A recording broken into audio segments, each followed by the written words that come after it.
শহর সফরিকান্দি ভারত বাংলাদেশ সীমান্ত এলাকায় বিএসএফের একটি কুকুরের কামড়ে মৃত্যু ঘটল দুটি ছাগলের।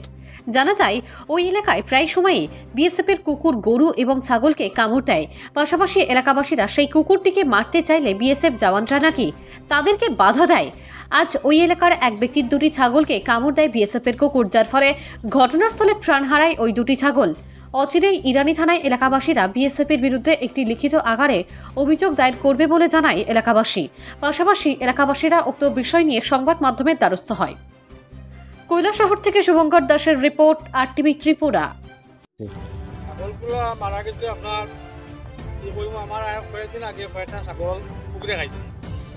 গরু এই গ্রামের দুই তিনটা গরু কুকুরে খাইছে। তখন কুকুর যখন আমরা মারাতে যখন যাই তখন বেশি মানা করে কুকুর মারিও। হ্যাঁ, অনেক সময় আমার আরও কয়েকটা খাইছে, আমার গ্রামওয়ালা আরও ছাগল বহুতটা খাইছে। এইভাবে আমরা কুকুর মারার যখন যাইমু তখন বেশি মানা করে কুকুর মারিও না। আমরা এইভাবে ছাগল বারবার ঘটনা হয়, একটার পরে একটা একটার পরে একটা। আমার যে দুইটা ছাগল, একটা হইল গিয়া মেয়েটা ছাগল, একটা বেশি থাকে। দুইটা ছাগল আমার পেট পেটা গাভিন তাকে 4টা বাচ্চা আছে। দুইটা ছাগল ম্যাক্সিমাম আমার 32,000-30,000 টাকার মাল। কিন্তু আমরা এই 8-10টা ছাগল আমার আছে, আমি এই 8-10টা ছাগল নিয়ে আমি আমার পরিবার রক্ষা করি, কিছু নাই। এইভাবে প্রায় মাসে এইরকম ছাগল গরু পালে দেখা যায়। যখন মারা যায় তখন বেশি মানা। আপনার নাম? আমার নাম আখন্দ। এটা এই জায়গার নাম? এই জায়গার নাম সকিরা। কত নম্বর ওয়ার্ড? 6 নম্বর। মানে আপনি কি চাইন?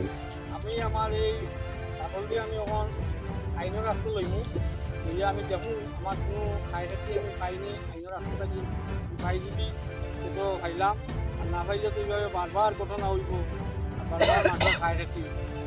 আপনি এখন তাদের মামলা করবা? ব্যাপারে মিডিয়াতে সাক্ষাৎ দিতেছে। এর আগে আজকের ঘটনার আগে হোক কয়েকবার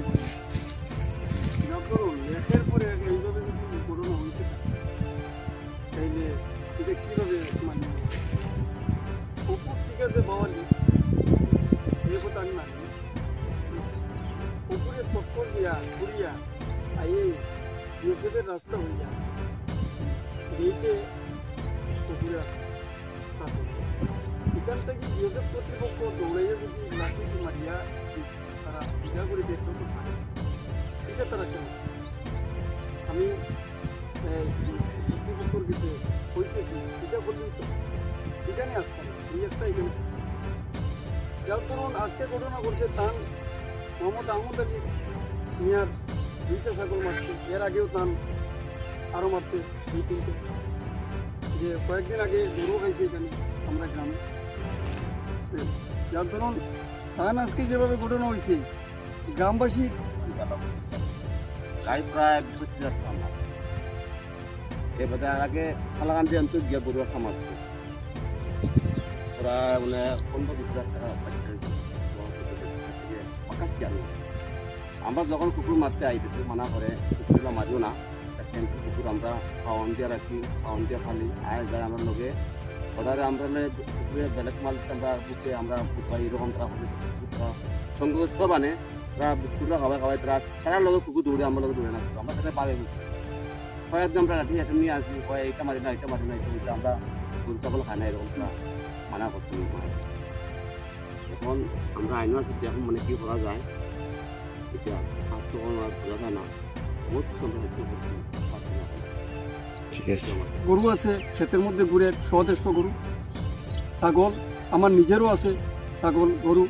এইভাবে যদি হয় তো সাধারণ গরিব মানুষ এরা গরু ছাগল কীভাবে পালবে?